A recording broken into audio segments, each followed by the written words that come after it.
Hello ਬੇਟੇ ਕੱਲ ਆਪਾਂ ਕੱਲ ਵਾਲੇ ਲੈਕਚਰ ਦੇ ਵਿੱਚ ਆਕਸੀਜਨ ਦੀ ਡਾਈ ਆਕਸੀਜਨ ਦੀ ਪ੍ਰੈਪਰੇਸ਼ਨ ਕੀਤੀ ਸੀ।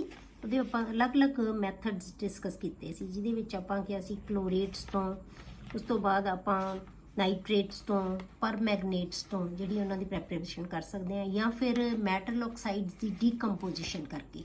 ਪਰ ਮੈਟਲਸ ਕਿਹੜੀਆਂ ਲੈਣੀਆਂ ਆਪਾਂ, ਜਿਹੜੀਆਂ ਕੈਮੀਕਲ ਜਾਂ ਰਿਐਕਟੀਵਿਟੀ ਸੀਰੀਜ਼ ਦੇ ਵਿੱਚ ਨੀਚੇ ਆਉਂਦੀਆਂ, ਲੋ ਹੁੰਦੀਆਂ ਉਹ ਸੀਰੀਜ਼ ਦੇ ਵਿੱਚ, ਉਹਨਾਂ ਤੋਂ ਅਸੀਂ ਪ੍ਰਪੇਅਰ ਕਰ ਸਕਦੇ ਹਾਂ।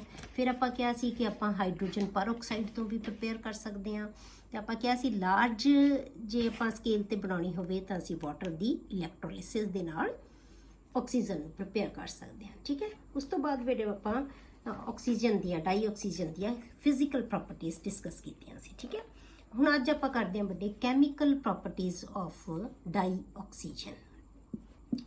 ਤਾਂ ਜਿਹੜੀ ਆਕਸੀਜਨ ਹੈ ਬੇਟੇ, ਉਹ ਰੂਮ ਟੈਂਪਰੇਚਰ ਦੇ ਉੱਤੇ ਬਹੁਤ ਘੱਟ ਰਿਐਕਟਿਵ ਹੁੰਦੀ ਹੈ। Dioxygen is not very reactive at room temperature. ਇਹ ਕਿਉਂ ਘੱਟ ਹੁੰਦੀ ਹੈ ਬੇਟੇ? ਕਿਉਂਕਿ ਇਹਦੀ ਜਿਹੜੀ ਬੌਂਡ ਡਿਸੋਸੀਏਸ਼ਨ ਐਂਥੈਲਪੀ ਹੈ ਨਾ, ਉਹ ਬਹੁਤ ਜ਼ਿਆਦਾ ਹਾਈ ਹੁੰਦੀ ਹੈ। Because its bond dissociation enthalpy is very high. ਇਹ ਕਿਉਂ ਹੁੰਦੀ ਹੈ ਬੇਟੇ ਜ਼ਿਆਦਾ ਹਾਈ? ਕਿਉਂਕਿ ਇਹਦੇ ਵਿੱਚ ਡਬਲ ਬੌਂਡ ਹੁੰਦਾ ਹੈ। ਤਾਂ ਮਲਟੀਪਲ ਬੌਂਡਿੰਗ ਜਿਨ੍ਹਾਂ ਵੀ ਕੰਪਾਊਂਡਸ ਦੇ ਵਿੱਚ ਹੁੰਦੀ ਹੈ ਬੇਟੇ, ਉਹਨਾਂ ਦੀ ਬੌਂਡ ਡਿਸੋਸੀਏਸ਼ਨ ਐਂਥੈਲਪੀ ਜ਼ਿਆਦਾ ਹੁੰਦੀ ਹੈ। ਕਿਉਂ? ਕਿਉਂਕਿ ਜਿੰਨਾ ਮਲਟੀਪਲ ਜਿਹੜੇ ਬੌਂਡਿੰਗ ਜ਼ਿਆਦਾ ਹੋਏਗੀ, ਉਨੀ ਉਹਦੀ ਬੌਂਡ ਦੀ ਸਟਰੈਂਥ ਜ਼ਿਆਦਾ ਹੋਏਗੀ। ਤਾਂ ਬੌਂਡ ਨੂੰ ਤੋੜਨ ਲਈ ਸਾਨੂੰ એનર્ਜੀ ਜ਼ਿਆਦਾ ਚਾਹੀਦੀ ਹੋਏਗੀ। ਠੀਕ ਹੈ, ਤਾਂ ਇਸ ਕਰਕੇ ਇਹਨੂੰ ਜਿਹੜੀ ਜ਼ਿਆਦਾ એનર્ਜੀ ਚਾਹੀਦੀ ਹੁੰਦੀ ਹੈ, ਬੌਂਡ ਡਿਸੋਸੀਏਸ਼ਨ ਐਂਥੈਲਪੀ ਇਹਦੀ ਜ਼ਿਆਦਾ ਹੁੰਦੀ ਹੈ।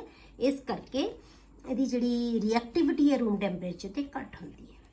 Its chemical reactions are exothermic. ਇਹਦੇ ਜਿਹੜੇ ਕੈਮੀਕਲ ਰਿਐਕਸ਼ਨ ਹੁੰਦੇ ਆ ਐਕਜ਼ੋਥਰਮਿਕ ਹੁੰਦੇ ਆ, ਮਤਲਬ ਇਹਦੇ ਵਿੱਚੋਂ ਹੀਟ ਰਿਲੀਜ਼ ਹੁੰਦੀ ਹੈ ਜਦੋਂ ਇਹ ਰਿਐਕਸ਼ਨ ਹੁੰਦੇ ਆ ਆਕਸੀਜਨ ਦੇ ਕਿਸੇ ਨਾਲ ਵੀ।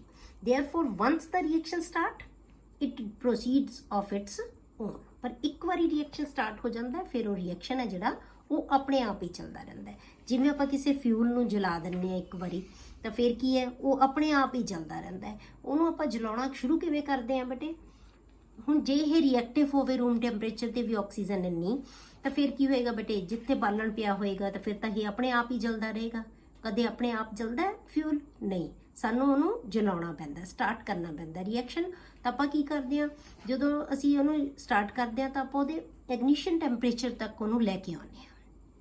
ਇੱਕ ਵਾਰੀ ਅਸੀਂ એનર્ਜੀ ਦਿੰਦੇ ਹਾਂ ਉਹਨੂੰ, ਫਿਰ ਜਦੋਂ ਸਟਾਰਟ ਹੋ ਜਾਂਦਾ ਫਿਰ એનર્ਜੀ ਉਹਦੇ ਵਿੱਚੋਂ ਨਿਕਲਦੀ ਹੈ, ਤੇ ਫਿਰ ਰਿਐਕਸ਼ਨ ਹੈ ਉਹ ਆਪਣੇ ਆਪ ਹੀ ਚੱਲਦਾ ਰਹਿੰਦਾ ਹੈ। ਕਿਉਂਕਿ ਇਹ ਐਕਜ਼ੋਥਰਮਿਕ ਹੈ, ਇਸ ਕਰਕੇ ਫਿਰ ਆਪਣੇ ਆਪ ਰਿਐਕਸ਼ਨ ਚੱਲੀ ਜਾਏਗਾ, ਫਿਰ ਬਾਰ-ਬਾਰ ਸਾਨੂੰ ਉਹਨੂੰ ਜਲਾਉਣਾ ਨਹੀਂ ਪੈਂਦਾ।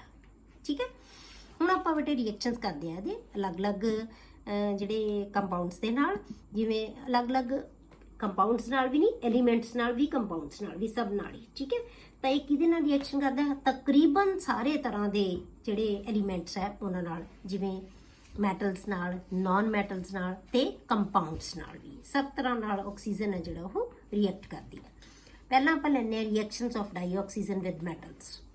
ਤਾਂ ਮੈਟਲ ਦੇ ਨਾਲ ਜਦੋਂ ਰਿਐਕਟ ਕਰੇਗਾ ਤਾਂ ਕੀ ਬਣੇਗਾ? ਉਹਦਾ ਆਕਸਾਈਡ ਬਣ ਜਾਏਗਾ। ਤੇ ਮੈਟਲ ਦੇ ਆਕਸਾਈਡਸ ਹੈ ਬੇਟੇ, ਸਾਨੂੰ ਪਤਾ ਹੈ ਕਿ ਉਹ ਬੇਸਿਕ ਨੇਚਰ ਦੇ ਹੁੰਦੇ ਆ। ਠੀਕ ਹੈ, oxides of metals are basic in nature, ਕਿਉਂਕਿ ਜਦੋਂ ਅਸੀਂ ਵਾਟਰ ਦੇ ਵਿੱਚ ਉਹਨੂੰ ਪਾਉਂਦੇ ਹਾਂ ਤਾਂ ਉਹ ਹਾਈਡਰੋਕਸਾਈਡ ਬਣਾ ਲੈਂਦੇ ਆ। ਠੀਕ ਹੈ, ਤਾਂ calcium plus oxygen gives calcium oxide. Aluminium plus oxygen gives aluminium oxide. ਜੇ ਅਸੀਂ ਸੋਡੀਅਮ ਦੇ ਵਿੱਚ ਪਾ ਦਾਂਗੇ, sodium plus oxygen gives sodium oxide. ਤਾਂ ਉਹ ਤਾਂ ਬਹੁਤ ਹੀ ਰਿਐਕਟਿਵ ਹੁੰਦਾ ਹੈ, ਤਾਂ ਅਸੀਂ ਇਸ ਕਰਕੇ 에ਅਰ ਦੇ ਵਿੱਚ ਸੋਡੀਅਮ ਨੂੰ ਰੱਖ ਹੀ ਨਹੀਂ ਸਕਦੇ, ਨਾਲ ਦੀ ਨਾਲ ਉਹ ਰਿਐਕਟ ਕਰ ਲੈਂਦਾ ਸੋਡੀਅਮ ਦੇ ਨਾਲ, ਬਹੁਤ ਜ਼ਿਆਦਾ ਰਿਐਕਟਿਵ ਹੋਣ ਕਰਕੇ। ਠੀਕ ਹੈ, ਉਸ ਤੋਂ ਬਾਅਦ ਆਪਾਂ ਜਿਵੇਂ ਮੈਟਲਸ ਦੇ ਲੈਂਦੇ ਹਾਂ, ਆਪਾਂ ਨਾਨ ਮੈਟਲਸ ਦੇ ਲੈਂਦੇ ਹਾਂ। ਨਾਨ ਮੈਟਲਸ ਦੇ ਆਕਸਾਈਡ ਹੈ ਜਿਹੜੇ, ਉਹ ਵੀ ਰਿਐਕਸ਼ਨ ਕਰਦੇ ਆ ਆਕਸੀਜਨ ਨਾਲ। ਤਾਂ ਨਾਨ ਮੈਟਲ ਦਾ ਆਪਾਂ ਜਿਵੇਂ ਲੈ ਲਿਆ carbon plus oxygen gives carbon dioxide. Phosphorus plus oxygen gives phosphorus oxide. ਹੁਣ ਇੱਥੇ ਤੁਸੀਂ ਯਾਦ ਰੱਖਣਾ ਹੈ ਕਿ P4 ਲੈਣਾ ਬੇਟੇ, P4, ਕਿਉਂਕਿ ਇਹਦੀ ਐਟੋਮਿਸਿਟੀ ਹੈ ਜਿਹੜੀ ਉਹ ਕੀ ਹੈ? 4 ਹੈ। P4 plus 5O2 gives P4O10. Clear? ਅੱਗੇ ਬੇਟੇ ਰਿਐਕਸ਼ਨ ਵਿਦ ਕੰਪਾਊਂਡਸ। ਹੁਣ ਕੰਪਾਊਂਡਸ ਦੇ ਨਾਲ ਵੀ ਇਹ ਰਿਐਕਟ ਕਰਦਾ ਹੈ। ਹੁਣ ਜਿਵੇਂ ਆਪਾਂ ਲੈ ਲਿਆ ਮੀਥੇਨ ਗੈਸ ਨੂੰ ਜਦੋਂ ਅਸੀਂ ਜਲਾਉਂਦੇ ਹਾਂ ਤਾਂ ਕੀ ਹੈ? એનર્ਜੀ ਨਿਕਲਦੀ ਹੈ ਉਹਦੇ ਵਿੱਚੋਂ। ਮੀਥੇਨ ਪਲੱਸ ਆਕਸੀਜਨ ਤਾਂ ਕੀ ਆਏਗਾ? Carbon dioxide and water. ਇਸੇ ਤਰ੍ਹਾਂ ਜ਼ਿੰਕ ਸਲਫਾਈਡ ਨੂੰ ਜੇ ਅਸੀਂ ਉਹਦੀ ਆਕਸੀਡੇਸ਼ਨ ਕਰਦੇ ਹਾਂ ਤਾਂ ਕੀ ਬਣ ਜਾਂਦਾ ਹੈ, zinc oxide plus sulphur dioxide. ਤਾਂ ਇਹ ਮੈਟਲਸ ਦੇ ਨਾਲ ਵੀ ਇਹਨਾਂ ਦੀ ਆਕਸੀਜਨ ਹੈ ਜਿਹੜੀ ਉਹ ਰਲ ਕੇ ਕੀ ਬਣਾ ਲੈਂਦਾ, ਉਹਦਾ ਆਕਸਾਈਡ। ਠੀਕ ਹੈ। ਹੁਣ ਪੁਸ਼ਕ ਕੰਪਾਊਂਡ ਬੇਟੇ ਇਹੋ ਜਿਹੇ ਹੁੰਦੇ ਆ ਜਿਹੜੇ ਕਿ ਕੈਟਾਲਿਸਟ ਦੀ ਪ੍ਰੈਜ਼ੈਂਸ ਦੇ ਵਿੱਚ ਰਿਐਕਟ ਕਰਦੇ ਆ। ਕਰਦੇ ਤਾਂ ਹੈ ਆਕਸੀਜਨ ਨਾਲ ਰਿਐਕਟ, ਪਰ ਕਿਸੇ ਕੈਟਾਲਿਸਟ ਦੀ ਪ੍ਰੈਜ਼ੈਂਸ ਦੇ ਵਿੱਚ। ਜਿਵੇਂ ਆਪਾਂ ਸਲਫਰ ਡਾਈਆਕਸਾਈਡ ਲੈ ਲਿਆ, ਹੁਣ ਇਹਦੀ ਵੀ ਆਕਸੀਡੇਸ਼ਨ ਹੋ ਜਾਂਦੀ ਹੈ, ਸਲਫਰ ਟ੍ਰਾਈਆਕਸਾਈਡ ਬਣਾ ਲੈਂਦਾ ਹੈ, SO2 plus O2 gives SO3 but in the presence of V2O5 ਵੈਨੇਡੀਅਮ ਪੈਂਟਾਆਕਸਾਈਡ। ਇਹਦੀ ਪ੍ਰੈਜ਼ੈਂਸ ਦੇ ਵਿੱਚ ਜਿਹੜਾ ਰਿਐਕਸ਼ਨ ਹੈ ਉਹ ਹੁੰਦਾ ਹੈ। ਠੀਕ ਹੈ। ਤਾਂ ਇਹਦੇ ਵਾਸਤੇ ਕੈਟਾਲਿਸਟ ਚਾਹੀਦਾ ਹੈ। ਇਹ ਕੰਪਾਊਂਡ ਰਿਐਕਟ ਤਾਂ ਕਰਦਾ ਹੈ ਪਰ ਇਨ ਦਾ ਪ੍ਰੈਜ਼ੈਂਸ ਆਫ ਕੈਟਾਲਿਸਟ। ਉਸ ਤੋਂ ਬਾਅਦ ਜਿਵੇਂ HCl ਹੈ, ਇਹਦੀ ਵੀ ਆਕਸੀਡੇਸ਼ਨ ਹੁੰਦੀ ਹੈ, ਇਹ ਵੀ ਆਕਸੀਜਨ ਨਾਲ ਰਿਐਕਟ ਕਰਦਾ ਹੈ, Cl2 ਤੇ H2O ਬਣਾਉਂਦਾ ਹੈ, ਪਰ ਇਹ ਵੀ ਕੈਟਾਲਿਸਟ ਦੀ ਪ੍ਰੈਜ਼ੈਂਸ ਦੇ ਵਿੱਚ, CuCl2 ਦੀ ਪ੍ਰੈਜ਼ੈਂਸ ਦੇ ਵਿੱਚ। ਠੀਕ ਹੈ। ਹੁਣ ਬੇਟੇ ਜਿਹੜੇ ਆਪਾਂ ਆਕਸਾਈਡਸ ਬਣਾਏ ਹੈ ਜਾਂ ਕੋਈ ਵੀ ਆਕਸਾਈਡਸ ਹੁੰਦੇ ਆ ਜਿਹੜੇ ਵੀ, ਉਹਨਾਂ ਨੂੰ ਆਪਾਂ ਕਲਾਸੀਫਾਈ ਕਰਦੇ ਹਾਂ। ਠੀਕ ਹੈ। ਉਹਨਾਂ ਨੂੰ ਕਲਾਸੀਫਾਈ ਕਰਦੇ ਹਾਂ ਅਸੀਂ। ਮੇਨ ਦੋ ਤਰ੍ਹਾਂ ਦੇ ਜਿਹੜੇ ਆਕਸਾਈਡਸ ਹੈ ਉਹ ਹੁੰਦੇ ਆ। Classification of oxides, compound of oxygen with another element is called oxide. ਹੁਣ ਆਪਾਂ ਪਹਿਲਾਂ ਸਾਨੂੰ ਆਕਸਾਈਡ ਹੁੰਦਾ ਕੀ ਹੈ ਕਿ ਕੋਈ ਵੀ ਕੰਪਾਊਂਡ ਜਿਹੜਾ ਆਕਸੀਜਨ ਕਿਸੇ ਹੋਰ ਐਲੀਮੈਂਟ ਨਾਲ ਮਿਲ ਕੇ ਬਣਾਉਂਦਾ ਹੈ ਤਾਂ ਉਹਨੂੰ ਕੀ ਕਹਿੰਦੇ ਆ ਅਸੀਂ, ਆਕਸਾਈਡ। ਠੀਕ ਹੈ। ਤਾਂ ਆਕਸਾਈਡ ਹੈ ਜਿਹੜੇ ਬੇਟੇ ਉਹ ਮੇਨ ਦੋ ਤਰ੍ਹਾਂ ਦੇ ਹੁੰਦੇ ਆ। ਇੱਕ ਹੁੰਦੇ ਸਿੰਪਲ ਆਕਸਾਈਡਸ ਤੇ ਦੂਸਰੇ ਹੁੰਦੇ ਆ ਮਿਕਸਡ ਆਕਸਾਈਡਸ। ਠੀਕ ਹੈ। ਤਾਂ ਸਿੰਪਲ ਆਕਸਾਈਡ ਕਿਹਨਾਂ ਨੂੰ ਕਹਾਂਗੇ ਪਿਆ, ਜਿਨ੍ਹਾਂ ਦੇ ਵਿੱਚ ਜਿਹੜੀ ਆਕਸੀਡੇਸ਼ਨ ਸਟੇਟ ਹੈ ਉਹਨਾਂ ਦੀ ਕੀ ਹੋਵੇ, ਇੱਕੋ ਹੀ ਹੋਵੇ, ਸਿਰਫ ਇੱਕ ਹੀ ਆਕਸੀਡੇਸ਼ਨ ਸਟੇਟ ਵਾਲੇ ਜਿਹੜੇ ਕੰਪਾਊਂਡ ਹੋਣਗੇ ਉਹਨਾਂ ਨੂੰ ਅਸੀਂ ਕਹਿੰਦੇ ਆ ਸਿੰਪਲ ਆਕਸਾਈਡ, ਜਾਂ ਆਕਸਾਈਡ ਹੋਣਗੇ ਉਹਨਾਂ ਨੂੰ ਅਸੀਂ ਸਿੰਪਲ ਆਕਸਾਈਡਸ ਕਹਿੰਦੇ ਆ। ਠੀਕ ਹੈ। ਤਾਂ ਹੁਣ ਆਪਾਂ ਸਿੰਪਲ ਆਕਸਾਈਡਸ ਨੂੰ ਆਪਾਂ ਉਹਨਾਂ ਦੇ ਕਰੈਕਟਰਸ ਦੇ, ਉਹਨਾਂ ਦੀ ਜੇ ਆਪਾਂ ਪ੍ਰੋਪਰਟੀਜ਼ ਲੈ ਲਈਏ ਬੇਟੇ, ਉਹਨਾਂ ਦੇ ਬੇਸ ਤੇ ਅਸੀਂ ਕਲਾਸੀਫਾਈ ਕਰਦੇ ਹਾਂ, ਉਹਨਾਂ ਨੂੰ ਡਿਵਾਈਡ ਕਰਦੇ ਹਾਂ ਅਲੱਗ-ਅਲੱਗ ਟਾਈਪਸ ਦੇ ਵਿੱਚ। ਤਾਂ on the basis of acidic and basic characters, simple oxides are classified into 4 types। ਤਾਂ ਆਪਾਂ ਜਿਹੜੇ ਐਸਿਡਿਕ ਜਾਂ ਬੇਸਿਕ ਕਰੈਕਟਰਸ ਦੇ ਬੇਸ ਤੇ ਜੇ ਆਪਾਂ ਆਕਸਾਈਡ ਨੂੰ 4 ਤਰ੍ਹਾਂ ਨਾਲ ਡਿਵਾਈਡ ਕਰਦੇ ਹਾਂ ਕਿ ਜਿਹੜੇ ਆਕਸਾਈਡ ਹੈ ਨਾ, ਸਿੰਪਲ ਆਕਸਾਈਡ, ਉਹ 4 ਤਰ੍ਹਾਂ ਦੇ ਹੁੰਦੇ ਆ। ਸਿੰਪਲ ਆਕਸਾਈਡ ਸੀ। ਸਭ ਤੋਂ ਪਹਿਲਾਂ ਆਪਾਂ ਲੈਂਦੇ ਹਾਂ ਬੇਟੇ ਐਸਿਡਿਕ ਆਕਸਾਈਡਸ। ਤਾਂ ਆਪਾਂ ਹੁਣੇ ਉੱਪਰ ਡਿਸਕਸ ਕੀਤਾ ਸੀ ਕਿ ਜਿਹੜੇ ਨਾਨ ਮੈਟਲਸ ਹੈ ਉਹ ਐਸਿਡਿਕ ਆਕਸਾਈਡ ਬਣਾਉਂਦੇ ਆ ਤੇ metals basic oxide.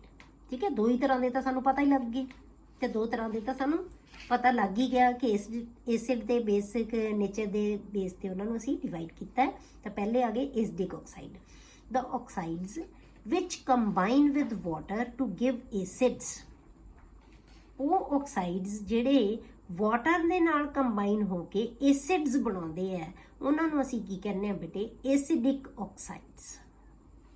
Generally oxides of non metals are acidic oxide. Generally ਕਿਹਾ ਆਪਾਂ, ਆਮ ਤੌਰ ਤੇ ਜਿਹੜੇ ਨਾਨ ਮੈਟਲਸ ਦੇ ਆਕਸਾਈਡ ਹੁੰਦੇ ਆ ਉਹ ਕੀ ਹੁੰਦੇ ਆ ਬੇਟੇ, ਐਸਿਡਿਕ ਆਕਸਾਈਡਸ ਹੁੰਦੇ ਆ। ਜਿਵੇਂ ਆਪਾਂ ਕਾਰਬਨ ਦਾ ਆਕਸਾਈਡ ਲੈ ਲਈਏ, ਕਾਰਬਨ ਦਾ ਕੀ ਹੋਏਗਾ, ਕਾਰਬਨ ਡਾਈਆਕਸਾਈਡ। ਜਦੋਂ ਅਸੀਂ ਉਹਨੂੰ ਪਾਣੀ 'ਚ ਪਾਵਾਂਗੇ ਤਾਂ ਕਾਰਬੋਨਿਕ ਐਸਿਡ ਬਣਾ ਲੈਣਾ ਉਹਨੇ। ਫਿਰ ਆਪਾਂ ਸਲਫਰ ਦਾ ਆਕਸਾਈਡ ਲੈ ਲਿਆ ਨਾ, ਫਾਸਫੋਰਸ ਦਾ ਆਕਸਾਈਡ ਲੈ ਲਿਆ, ਉਹਨੂੰ ਅਸੀਂ ਪਾਣੀ 'ਚ ਪਾਵਾਂਗੇ ਤਾਂ ਇਹਨੇ ਕੀ ਹੈ, ਫਾਸਫੋਰਿਕ ਐਸਿਡ ਬਣਾ ਲੈਣਾ। ਮਤਲਬ ਕੀ ਹੈ ਕਿ ਜਦੋਂ ਅਸੀਂ ਪਾਣੀ 'ਚ ਪਾਵਾਂਗੇ ਇਹਨਾਂ ਦੇ ਆਕਸਾਈਡਸ ਨੂੰ, ਠੀਕ ਹੈ, ਇਹਨਾਂ ਦੇ ਆਕਸਾਈਡਸ ਨੂੰ, ਤਾਂ ਉਹ ਆਕਸਾਈਡ ਕੀ ਹੈ, ਐਸਿਡ ਦੇ ਵਿੱਚ ਕਨਵਰਟ ਹੋ ਜਾਣਗੇ। ਇਸੇ ਕਰਕੇ ਉਹਨਾਂ ਦੇ ਆਕਸਾਈਡਸ ਨੂੰ ਆਪਾਂ ਕੀ ਕਹਿੰਦੇ ਆ, ਐਸਿਡਿਕ ਆਕਸਾਈਡਸ। ਠੀਕ ਹੈ। ਤਾਂ ਉਹਨਾਂ ਨੂੰ ਅਸੀਂ ਐਸਿਡਿਕ ਆਕਸਾਈਡਸ ਕਹਿੰਦੇ ਆ। ਹੁਣ ਆਪਾਂ ਜੇ ਇਹਦੀ ਐਗਜ਼ਾਮਪਲ ਕਰੀਏ ਬੇਟੇ ਐਸਿਡਿਕ ਆਕਸਾਈਡ ਦੀ, ਜਿਵੇਂ ਆਪਾਂ ਲੈ ਲਿਆ ਸਲਫਰ ਡਾਈਆਕਸਾਈਡ, SO2, ਇਹਨੂੰ ਆਪਾਂ ਵਾਟਰ ਦੇ ਵਿੱਚ ਪਾਇਆ। ਠੀਕ ਹੈ। ਤਾਂ ਇਹਨੇ ਕੀ ਬਣਾ ਲਿਆ, H2SO3, ਸਲਫਿਊਰਿਕ ਐਸਿਡ ਬਣਾ ਲਿਆ। ਇਹਨੇ ਕੀ ਬਣਾ ਲਿਆ, ਸਲਫਿਊਰਿਕ ਐਸਿਡ। ਪਰ ਜੇ ਅਸੀਂ ਸਲਫਰ ਟ੍ਰਾਈਆਕਸਾਈਡ ਨੂੰ ਵਾਟਰ ਦੇ ਵਿੱਚ ਬਣਾ ਲੈਂਦੇ ਹਾਂ ਤਾਂ ਇਹ ਬਣਾ ਲਈ ਬੇਟੇ ਸਲਫਿਊਰਿਕ ਐਸਿਡ, H2SO4। ਇਹ ਸਲਫਿਊਰਿਕ ਐਸਿਡ ਮਤਲਬ ਕੀ ਹੈ, ਇਹ ਦੋਨੋਂ ਹੀ ਆਕਸਾਈਡ ਕਿਹਦੇ ਹੈ ਬੇਟੇ, ਨਾਨ ਮੈਟਲ ਦੇ। ਤਾਂ ਨਾਨ ਮੈਟਲ ਦੇ ਆਕਸਾਈਡ ਨੂੰ ਜਦੋਂ ਅਸੀਂ ਵਾਟਰ 'ਚ ਪਾਉਂਦੇ ਹਾਂ ਤਾਂ ਬਣ ਕੀ ਗਏ ਇਹ acids. Clear. some metals in high oxidation state also have acidic character।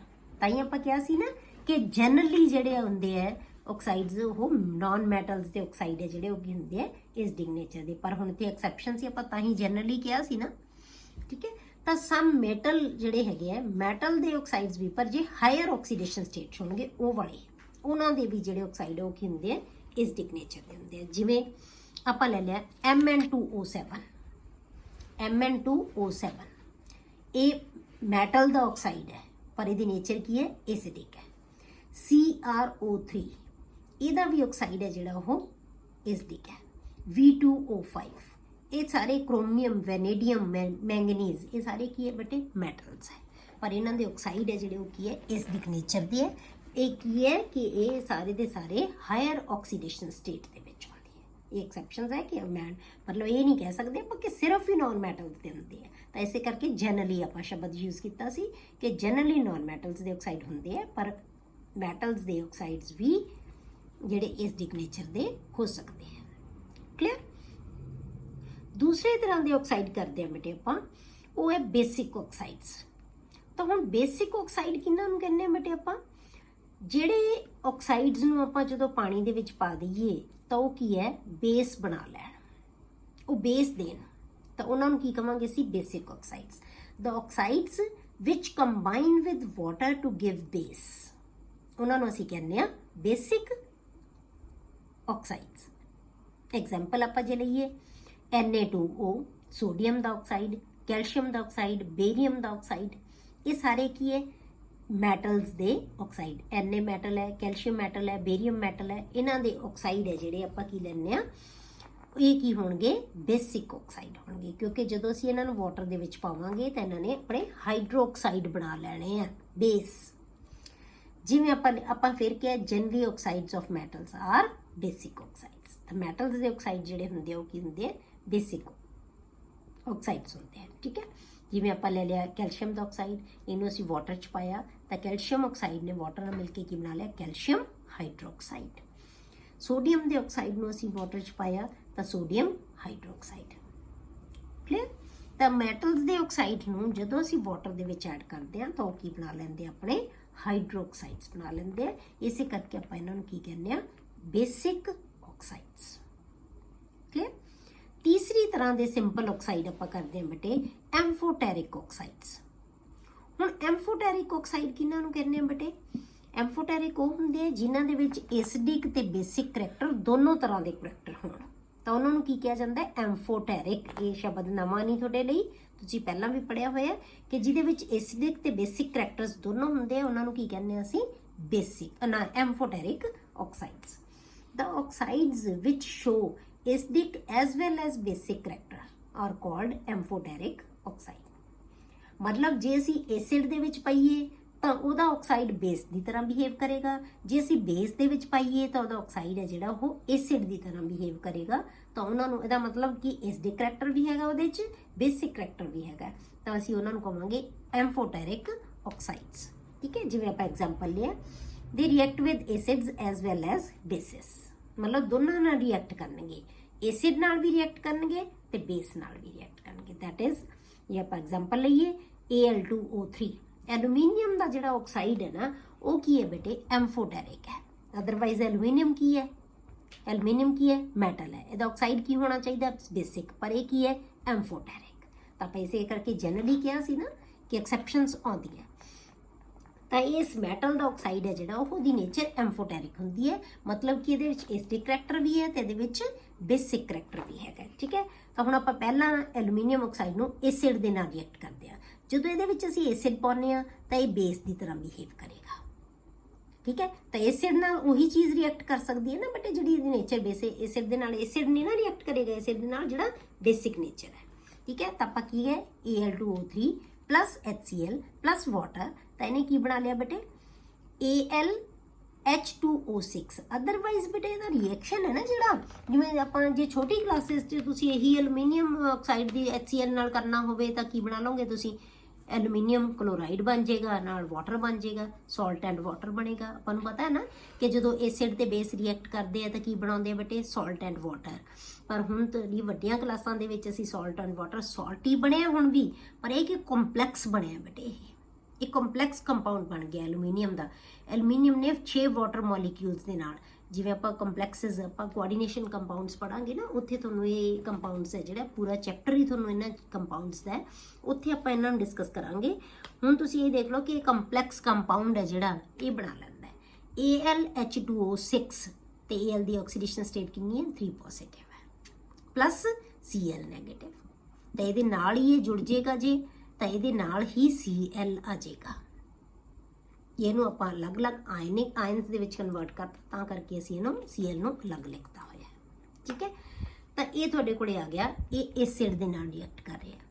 ਹੁਣ ਜੇ ਆਪਾਂ ਇਹਨੂੰ ਬੇਸ ਦੇ ਨਾਲ ਰਿਐਕਟ ਕਰੀਏ, ਤੇ ਹੁਣ ਆਪਾਂ NaOH ਚ ਪਾਤਾ, ਤੇ ਜਦੋਂ ਅਸੀਂ NaOH ਚ ਪਾਇਆ ਤੇ ਇਹਨੇ ਕੀ, ਉਦੋਂ ਇਹ ਬੇਟੇ ਕਾਹਦੀ ਤਰ੍ਹਾਂ ਬਿਹੇਵ ਕਰ ਰਿਹਾ ਹੈ, ਐਸਿਡ ਦੀ ਤਰ੍ਹਾਂ, ਠੀਕ ਹੈ। ਤਾਂ ਇਹਦਾ ਮਤਲਬ ਇਹ ਬੇਸ ਨਾਲ ਵੀ ਰਿਐਕਟ ਕਰ ਰਿਹਾ, ਪਲੱਸ ਵਾਟਰ। ਤਾਂ ਇਹਨੇ ਕੀ ਬਣਾ ਲਿਆ, AlOH6, OH ਨਾਲ ਰਿਐਕਟ ਕਰੇਗਾ, OH6Al। ਤਾਂ ਹੁਣ ਸੋਡੀਅਮ ਹੁਣ ਵੀ ਇੱਥੇ 3 ਪੋਜ਼ਿਟਿਵ ਹੀ ਹੈ, ਤੇ ਇਹ 3 ਪੋਜ਼ਿਟਿਵ ਹੀ ਹੈ ਦੀ ਆਕਸੀਡੇਸ਼ਨ ਸਟੇਟ, ਇੱਥੇ ਵੀ ਇਹਦੀ 3 ਪੋਜ਼ਿਟਿਵ ਹੀ ਹੈ ਆਕਸੀਡੇਸ਼ਨ ਸਟੇਟ। ਪਰ ਵਾਟਰ ਦੇ ਉੱਤੇ ਕੋਈ ਚਾਰਜ ਨਹੀਂ ਹੁੰਦਾ, ਪਰ OH ਦੇ ਉੱਤੇ ਕੀ ਹੁੰਦਾ ਬੇਟੇ, ਨੈਗੇਟਿਵ ਚਾਰਜ ਹੁੰਦਾ ਹੈ। 6 ਨੈਗੇਟਿਵ ਚਾਰजेस ਹੋ ਗਏ, ਇਹਦੇ ਕੋਲੇ 3 ਪੋਜ਼ਿਟਿਵ ਚਾਰਜ ਹੈ। ਤਾਂ ਨੈਟ ਸਾਡੇ ਕੋਲੇ ਕੀ ਆ ਜਾਏਗਾ, ਇੱਥੇ 3 ਨੈਗੇਟਿਵ ਚਾਰਜ ਆ ਜਾਏਗਾ। 3 ਨੈਗੇਟਿਵ ਨੂੰ ਕੌਣ ਸਾਨੂੰ ਜਿਹੜਾ ਹੈ ਬੈਲੈਂਸ ਕਰ ਰਿਹਾ ਹੈ, Na ਪੋਜ਼ਿਟਿਵ, Na ਪੋਜ਼ਿਟਿਵ। ਤਾਂ ਇਸ ਕਰਕੇ 3 Na, ਇਸਦੇ 3 ਨੈਗੇਟਿਵ ਚਾਰਜ ਨੂੰ ਬੈਲੈਂਸ ਕਰਨ ਲਈ 3 Na ਆ ਗਿਆ, ਠੀਕ ਹੈ। ਇੱਥੇ ਅਸੀਂ ਕੀ ਲਿਆ, 3 ਪੋਜ਼ਿਟਿਵ ਚਾਰਜ ਹੈ, 3 ਪੋਜ਼ਿਟਿਵ ਚਾਰਜ ਨੂੰ 6 ਕਲੋਰੀਨ ਹੈ ਜਿਹੜੇ ਉਹ ਬੈਲੈਂਸ ਕਰ ਰਹੇ ਹੈ। ਇਹਦੇ ਨਾਲ ਅੱਗੋਂ ਸਾਡੇ ਕੋਲੇ, ਕਿਉਂਕਿ ਇਹਨੂੰ ਬੈਲੈਂਸ ਕਰਨ ਲਈ ਸਾਨੂੰ Al ਨੂੰ 2 ਬਣਾਉਣਾ ਪਿਆ ਨਾ, ਕਿਉਂਕਿ ਇੱਧਰ ਸਾਡੇ 2 Al ਸੀ, ਤਾਂ ਇੱਧਰ ਵੀ 2 ਲਾਉਣਾ ਹੀ ਪੈਣਾ ਸੀ, ਨਹੀਂ ਤਾਂ ਸਾਨੂੰ 3 Cl ਚਾਹੀਦੇ ਸੀ, 3 ਪੋਜ਼ਿਟਿਵ ਵਾਸਤੇ 3 Cl ਚਾਹੀਦੇ ਸੀ, ਪਰ ਹੁਣ ਸਾਨੂੰ 6 ਲੈਣੇ ਪਏ Cl, ਕਿਉਂਕਿ ਸਾਡੇ ਕੋਲੇ ਨੈਗੇਟਿਵ ਤੇ ਪੋਜ਼ਿਟਿਵ ਚਾਰਜ ਬਰਾਬਰ ਹੋਣੇ ਚਾਹੀਦੇ ਆ। ਤਾਂ ਪੋਜ਼ਿਟਿਵ ਚਾਰਜ ਕਿੰਨੇ ਹੋਏ ਸੀ ਬੇਟੇ ਉੱਪਰ, 6, ਤਾਂ ਉਸ ਕਰਕੇ 6 ਅਸੀਂ ਨੈਗੇਟਿਵ ਚਾਰਜ ਲੈ ਲਏ। ਇੱਥੇ ਸਾਡੇ ਕੋਲੇ 3 ਹੀ ਪੋਜ਼ਿਟਿਵ ਚਾਰਜ ਆਏਗਾ, ਤਾਂ ਇਹ ਕੀ ਬਣਾ ਲੇਗਾ, 3 ਹੀ ਸਾਡੇ ਕੋਲੇ ਕੀ ਹੈ, ਸੋ ਜਿਹੜਾ ਹੈਗਾ ਐਲੂਮੀਨੀਅਮ ਆ ਜਾਏਗਾ, ਕਲੀਅਰ। ਹੁਣ ਇਹਦੇ 2 ਮੋਲੀਕਿਊਲ ਲਾਤੇ ਅਸੀਂ, 2 ਬੈਲੈਂਸ ਤਾਂ ਕਰਨਾ ਹੀ ਪੈਣਾ ਨਾ, ਹੁਣ ਵੀ ਸਾਨੂੰ ਬੈਲੈਂਸ ਤਾਂ ਕਰਨਾ ਹੀ ਪਏਗਾ। ਤੇ ਇਹਦੇ ਅੱਗੇ ਅਸੀਂ ਮੋਲੀਕਿਊਲ ਦੇ ਅੱਗੇ 3 ਲਗਾਤਾ, ਅਸੀਂ ਉੱਥੇ ਵੀ ਐਵੇਂ ਕਰਾਂਗੇ। ਇੱਥੇ ਜੇ ਨਾਲ ਅਸੀਂ ਇੱਥੇ Cl ਲਿਖ ਦਿੰਦੇ ਇਹਦੇ ਨਾਲ, ਤਾਂ ਫਿਰ 2 ਮੋਲੀਕਿਊਲ ਹੀ ਬਣ ਜਾਣੇ ਸੀ, ਠੀਕ ਹੈ। ਮੋਲੀਕਿਊਲ 2 ਹੀ ਬਣਨਗੇ, ਇਹਦੇ ਵੀ ਇਹਦੇ ਵੀ, ਕਲੀਅਰ। ਹੁਣ ਅੱਗੇ ਬੇਟੇ ਤੋਂ ਚੌਥੀ ਤਰ੍ਹਾਂ ਦਾ ਜਿਹੜਾ ਆਕਸਾਈਡ ਹੈ, ਉਹਨੂੰ ਅਸੀਂ ਕਹਿੰਦੇ ਆ ਸਿੰਪਲ ਆਕਸਾਈਡ, ਉਹ ਹੈ ਨਿਊਟਰਲ ਆਕਸਾਈਡ, ਠੀਕ ਹੈ, ਉਹ ਹੈ ਨਿਊਟਰਲ ਆਕਸਾਈਡ। ਨਿਊਟਰਲ ਆਕਸਾਈਡ ਕਿਹਨੂੰ ਕਹਿੰਦੇ ਬੇਟੇ, ਉਹ ਨਾ ਤਾਂ ਐਸਿਡ ਦੀ ਤਰ੍ਹਾਂ ਬਿਹੇਵ ਕਰੇਗਾ ਤੇ ਨਾ ਹੀ ਬੇਸ ਦੀ ਤਰ੍ਹਾਂ ਬਿਹੇਵ ਕਰੇਗਾ, ਮਤਲਬ ਨਾ ਐਸਿਡਿਕ ਕਰੈਕਟਰ ਹੈ ਉਹਦੇ 'ਚ, ਨਾ ਬੇਸਿਕ ਕਰੈਕਟਰ ਹੈ, ਉਹਨੂੰ ਅਸੀਂ ਨਿਊਟਰਲ ਆਕਸਾਈਡ ਕਹਾਂਗੇ। The oxides which are neither acidic nor basic known as neutral oxides, ठीक है। एग्जाम्पल आप की लेने CO, NO, N2O, ये सारे ऑक्साइड्स है जिहड़े बेटे की है, न्यूट्रल ऑक्साइड्स है, क्लियर। ना इहदा एसिडिक करैक्टर है ते ना ही इन्हां दे विच बेसिक करैक्टर है। हुण आ गया बेटे साडे कोले दूसरी तरह के ऑक्साइड जिन्हां नूं असीं कहने मिक्सड ऑक्साइड्स। हुण मिक्सड ऑक्साइड किहड़े होणगे बेटे, ये अलग अलग 2 सिंपल ऑक्साइड्स तो मिलके बनते हैं। जे 2 सिंपल ऑक्साइड्स नूं असीं मिक्स कर दईए ना, ਤਾਂ ਪਰ ਉਹਨਾਂ ਦੇ ਵਿੱਚ, ਉਹਨਾਂ 2 ਆਕਸਾਈਡਸ ਦੇ ਵਿੱਚ ਜਿਹੜੀ ਆਕਸੀਡੇਸ਼ਨ ਸਟੇਟ ਹੈ ਉਹਨਾਂ ਦੀ ਉਹ ਕੀ ਹੋਵੇ, ਡਿਫਰੈਂਟ ਹੋਵੇ, ਤਾਂ ਉਹ ਮਿਕਸ ਹੋ ਕੇ ਕੀ ਬਣਾ ਲੈਂਦੇ ਆ, ਮਿਕਸਡ ਆਕਸਾਈਡਸ, ਠੀਕ ਹੈ। ਹੁਣ ਜੇ ਤੁਹਾਨੂੰ ਯਾਦ ਹੋਵੇ ਆਪਾਂ ਜਦੋਂ ਆਇਰਨ ਦੀ ਐਕਸਟ੍ਰੈਕਸ਼ਨ ਕੀਤੀ ਸੀ ਤਾਂ Fe2 ਤੋਂ ਆਪਾਂ ਬਣਾਇਆ ਸੀ Fe2O3 ਵੀ ਸੀ ਸਾਡੇ ਕੋਲੇ, Fe2O3 ਵੀ ਸੀ, FeO ਵੀ ਸੀ, ਫਿਰ ਇੱਕ ਥਾਂ ਤੇ Fe3O4 ਬਣ ਗਿਆ ਸੀ।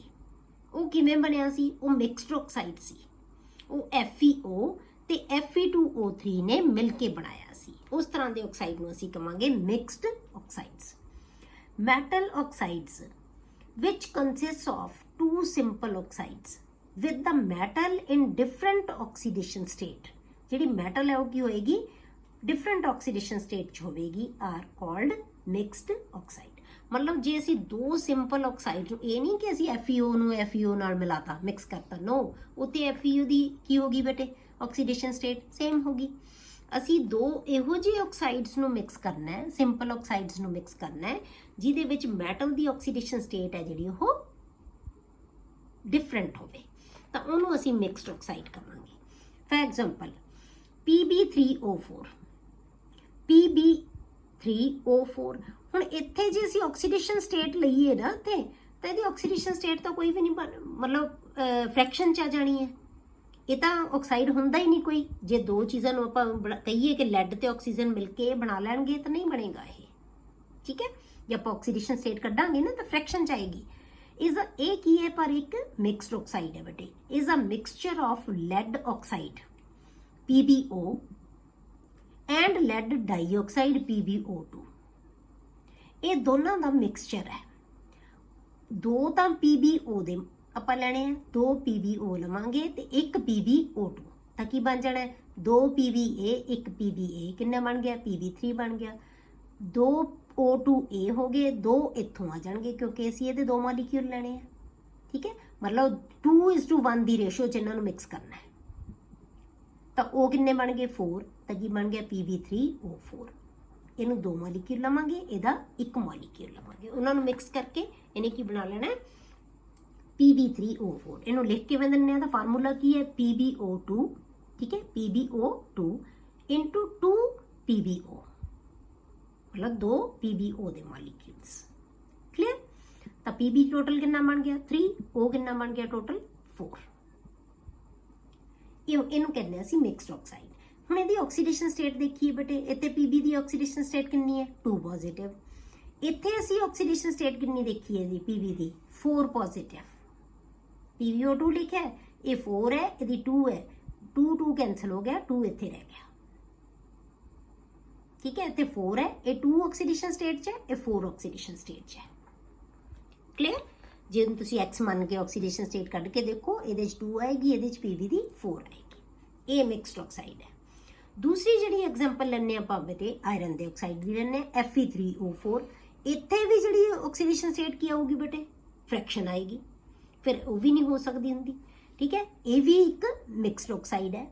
Fe3O is a mixture of ferric oxide Fe2O3 and ferrous oxide FeO। Fe2O3 इत्थे ऑक्सीडेशन स्टेट कितनी है बेटे आयरन दी 3 पॉजिटिव। FeO दे विच ऑक्सीडेशन स्टेट कितनी है आयरन दी 2 पॉजिटिव। ये 3 पॉजिटिव च है, ये 2 पॉजिटिव च अलग होनी चाहिए दोनों दे विच। इन्हां नूं असीं मिक्स कीता तां इहने की बना लिया बेटे Fe3O4, ठीक है। Fe3O4 जिन्हों आप लिखते हैं एक आ मॉलिक्यूल ते एक ए मॉलिक्यूल, ये दोनों बराबर बराबर 1:1 रेशो च आउणगे Fe2O3 इंटू FeO। तुसीं इहनूं फार्मूला आ भी लिख सकते हो, इहनूं आ भी लिख सकते हो, ठीक है। तो ये की है फेरोसो फेरिक ऑक्साइड, ठीक है। इहनूं आपां कहने आ फेरोसो फेरिक ऑक्साइड। क्लीयर हो गया।